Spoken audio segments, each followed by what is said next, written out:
Today, I'm going to share practical strategies to manage your finances and budget effectively as an aspiring entrepreneur. By the end of this video, you will know how to effectively budget your personal expenses and create a financial safety net in order to make the transition from 9 to 5 to full-time entrepreneurship. My name is Sal, and in March of 2023, I escaped the rat race to start my first online business, and I now focus and spend most of my time building my community Untapped Potential, where we help individuals make the transition from 9 to 5 to entrepreneurship.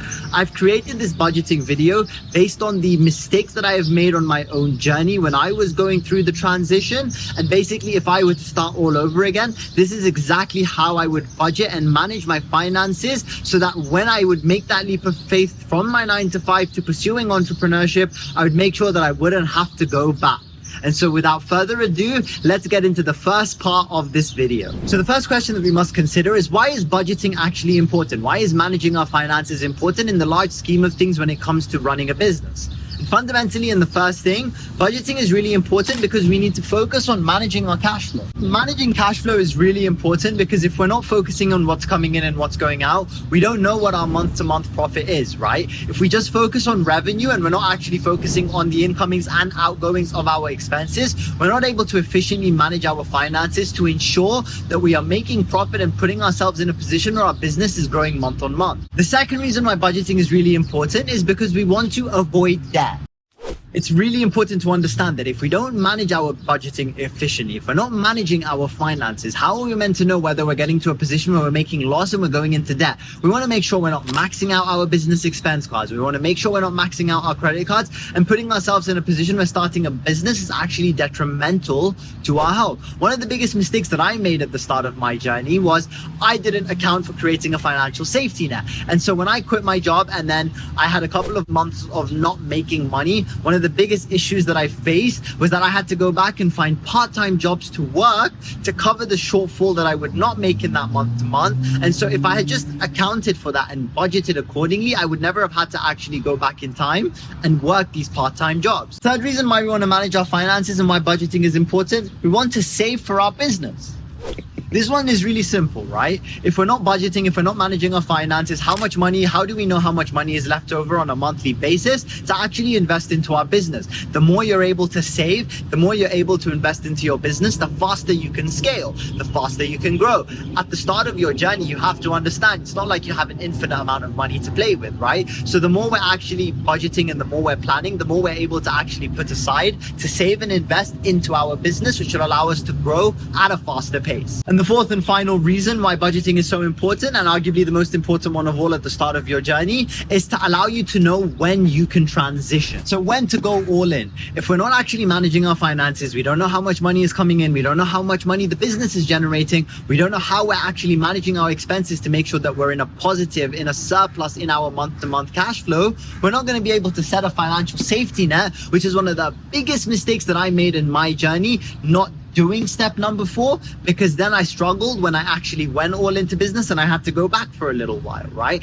So I cannot emphasize how important budgeting is on your journey to actually building and growing a business. And so now that we've got the importance of budgeting out of the way, let's actually go into the actionable strategies of how we're going to budget. And before actually going into the business expenses, let's start by focusing on the personal expenses. And so what we're going to do is we're going to actually break down what our personal expenses are so that we know exactly what our monthly outgoings are, and so we can figure out where we can cut down expenses to just increase and have an increased surplus in our monthly cash flow. So we've mentioned why personal finances are important to manage, and so we're going to actually break down how we're going to understand what our personal expenses are. And my advice to you is to have a spreadsheet or notes, or however you want it to be. My advice is a spreadsheet because it's simple, it's easy to use, it allows you to keep track of everything efficiently, and just allows you to keep track on a month-to-month basis. So what you're going to do on the spreadsheet is you're going to actually write down what all of your personal expenses are and how much each one is. So for example,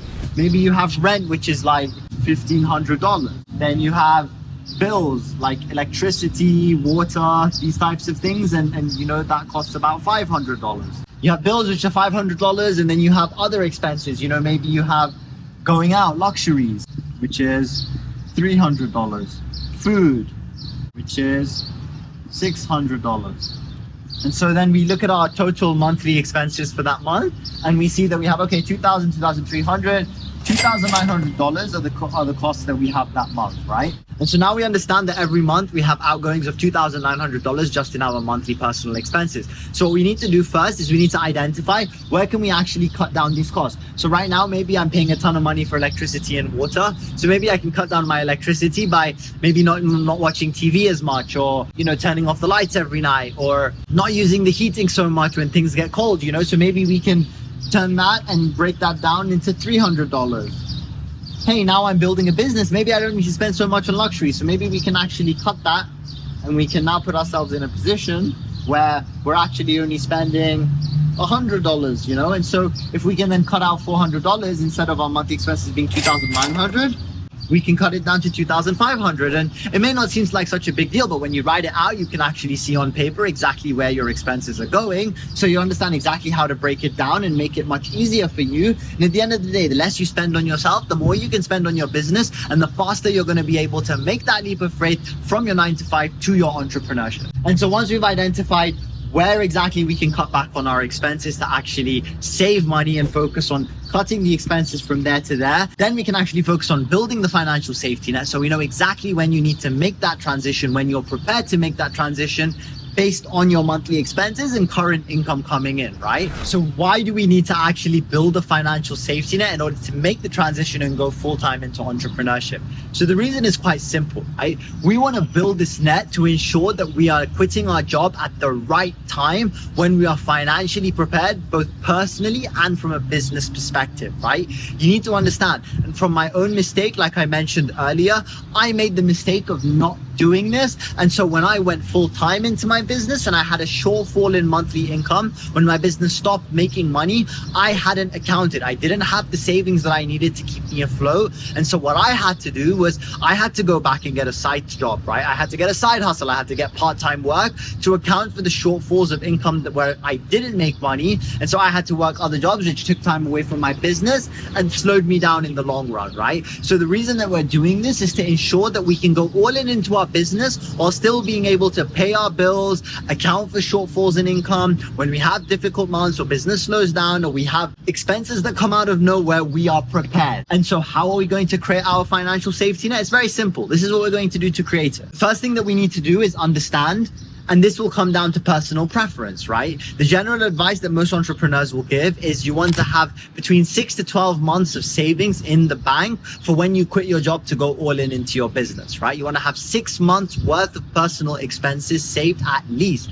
So if you're somebody who's maybe a little bit less risk averse, you want to have maybe 12 months of saving. If you're somebody who is more risky, you want to have 6 months of saving. Based on the mistakes that I have made though, I highly recommend that you do have a minimum of 6 months of saving. And so for the purpose of that, we're going to use 6 months as the example, right? There are 2 steps to actually calculating how much savings you need, right? So the first thing that we need to do is actually understand how much we have saved at the moment, or how much we are saving on a monthly basis. So to figure out how much we can actually save, step number 1, you want to calculate your monthly income and subtract your personal expenses, and that's how much you'll be able to save on a monthly basis. If you implemented the step before, you've already managed to cut some of your savings, which will allow you to increase how much you're able to save. Once you know how much you're able to save on a monthly basis, then you need to calculate how much you actually need for 6 months. And so for 6 months, how you need to calculate it is if your personal expenses are $2,500, you're going to multiply that by 6, and that gets you $15,000 if I'm not mistaken. So you need to have $15,000 in the bank. So if currently your expenses are $2,500 and your monthly income is $3,000, then you know that what you're basically going to be saving every month is $500 US. And so to get there, you basically need to have, what you need to do is you need to calculate the amount that you need, which is 15,000, divide it by 500, and you're going to get 30 months. My God, my handwriting really is bad, man.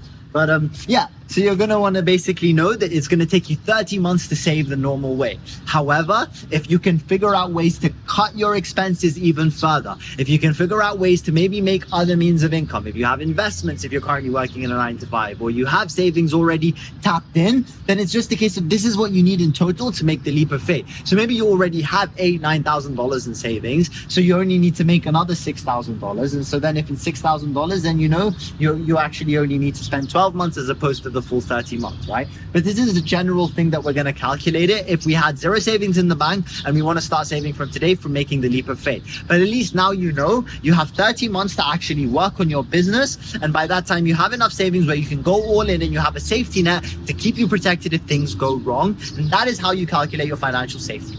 So now that we've covered our personal expenses, we've covered how to create a personal financial safety net to make the transition, now we can actually focus on business expenses. So it's really, really simple, okay? We only need to focus on two things.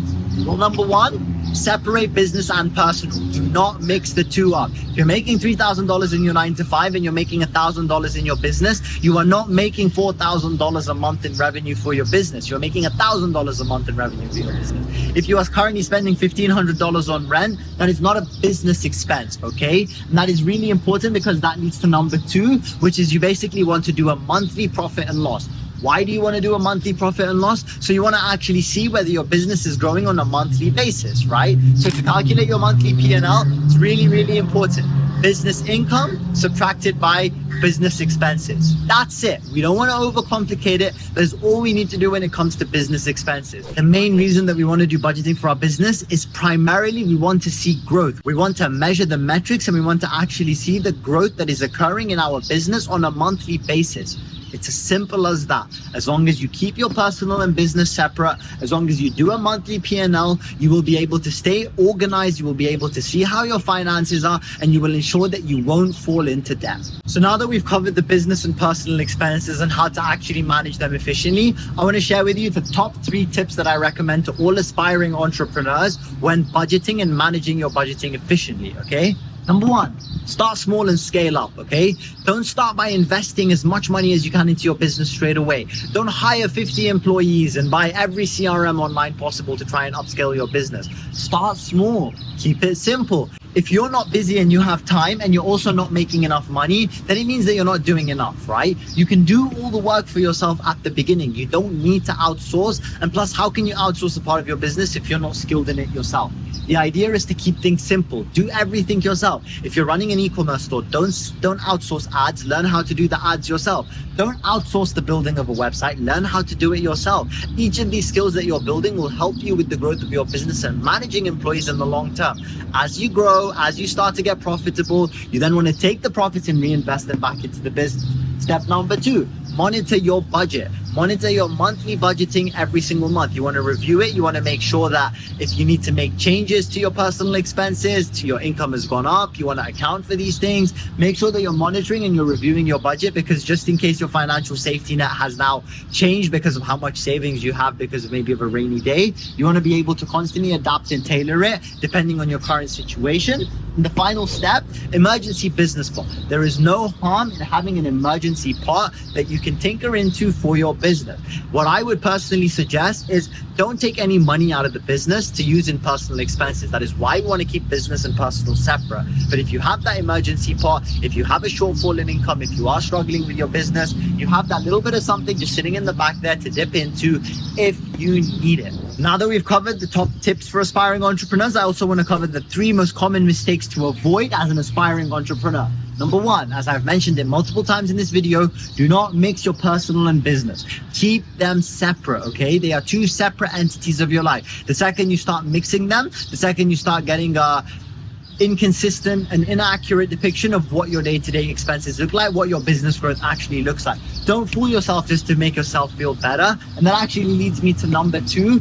Revenue is not profit. If you have $5,000 that your company has generated, but you have $7,000 in expenses, you are not profitable. It is better to have it is better to have $2,000 revenue and $1,000 expenses than to have $5,000 in revenue and $7,000 in cost. Do not trick yourself. Do not think that just because you're getting a lot of money coming into the bank that it's suddenly profit, okay? So don't mistake that. And that leads me to the third point, which is track all your expenses. Even if you have a $10 expense, a $5 expense, a $20 expense, you want to account for all of it, because you know what? $205 expenses is $1,000, and that could be a lot of money that you could put into your business at the start of your journey.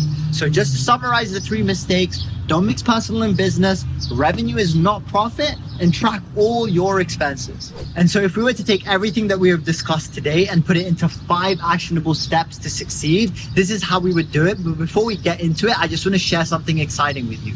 I launched my own community, Untapped Potential, that helps individuals escape their 9-to-5 to start their first online business in 7 days. If that is something that interests you, something you want to be a part of with like-minded aspiring entrepreneurs such as yourself, make sure to join in the link in the description below. But without further ado, let's get into the 5 actionable steps that I want you to implement after watching this video. Number 1, you want to calculate your expenses. Number 2, you want to cut the unnecessary expenses to actually increase the savings that you can do on a monthly basis, which then allows you to calculate your financial safety net, how much money you need in the bank to actually make the transition, and how long that will take. Step 4, business monthly profit and losses. Keep track of the growth of your business. Are you starting to become profitable? How can you scale? The final step, review, adapt, evolve. Do not create this plan and then think that is the end all be all. You have to keep reviewing, adapting, and evolving. If you enjoyed this video, make sure to leave a like, subscribe, and I will see you in the next one.